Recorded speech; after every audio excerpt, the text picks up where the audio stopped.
Yun, good morning MUP traders. Kagigising lang natin para tingnan natin yung BTC. Kasalukuyan, yung BTC nag-breakout na ngayon. Sana maging tuloy-tuloy yung iniisip natin. Abutin yung 106 or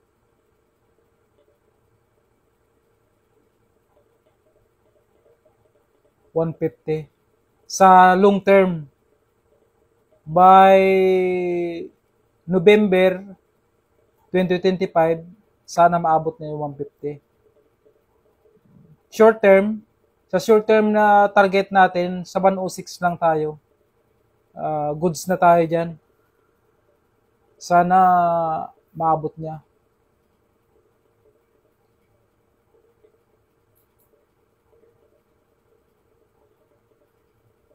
Yung Ethereum,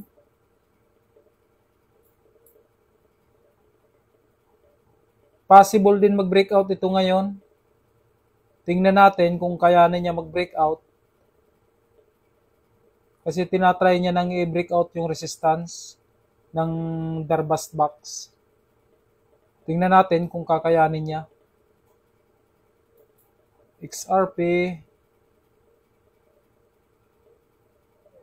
medyo matagal pa si XRP. Malalim kasi yung consolidation nito.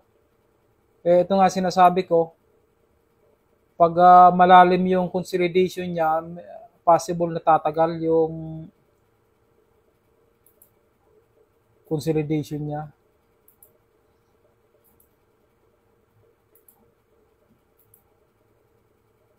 Mas malalim yung consolidation niya. Ayun yung consolidation niya. Tingnan natin kung ilang percent.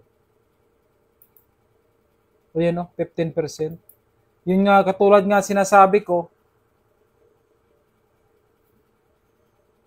yung mga nakabili dito, bibinti na sila dyan, babalik na naman sa baba, bibili na naman dito, pagdating yan, benta na naman. Ginagatasan lang nila. Maliban na lang kung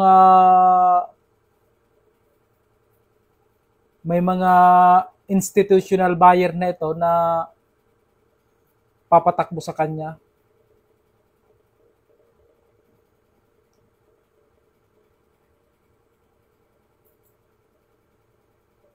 Isa pa itong binabantayan ko ngayon, yung kasi malalim masyado yung binaba niya. Oh. Yung WEF.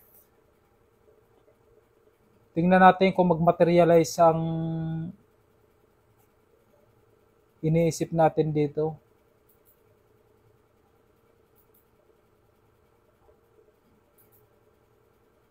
Nasa taas na rin pala siya. Oh.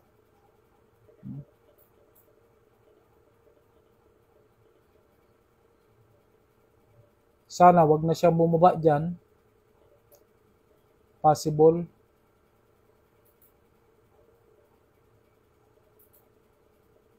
Mas malalim. 20% din pala. 20%. Sa consolidation, mas mahaba, mas maganda rin yung takbo niya upside, yung pataas. Mas mabilis yung takbo niya. Kasi yung reason behind dyan, yung mga institutional or yung mga whales, nakaposisyon ng malaki dito sa baba, kaya napapatakbo nila ng mas mabilis at mas mataas. Yun ang reason dyan.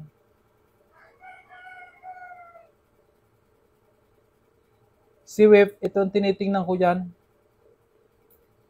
Siguro, pag break out niya yan, pwedeng papasukin natin yan.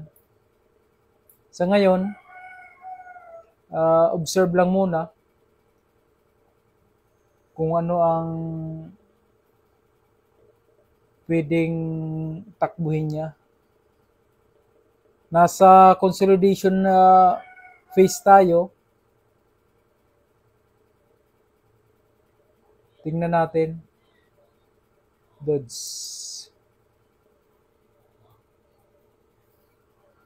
Doji.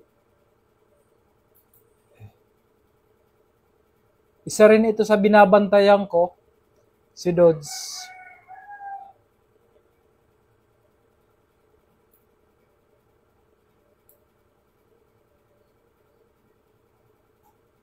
Malamang, pag break out niya ito, pwedeng pasukin natin ito.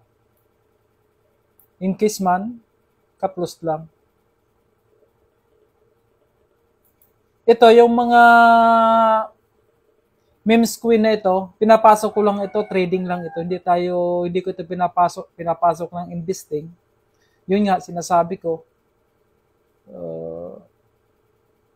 Ang pinapasok ko lang sa investing, long-term trading, is BTC,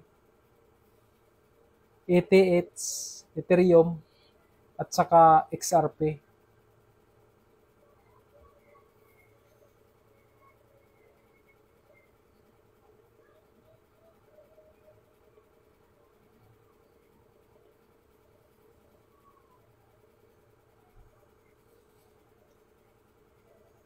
Yan lang at short video lang tayo. Wala namang ganong magandang takbo yung market. Yun lang. Yung BTC, breakout. Sana maging tuloy-tuloy. Yung mga kapatid natin dyan na MUP, sana matuto kayo mag-trading. Yung mga kapatid natin yan sa MUP, yung gustong mag-registered sa coin.ph, nandyan yung link natin sa description. Pakiclick na lang para makapag-registered kayo. Yun lang, maraming salamat at lagi kayong magdasal at gumawa lang ng tama para matapos nating serbisyong matibasay. Thank you.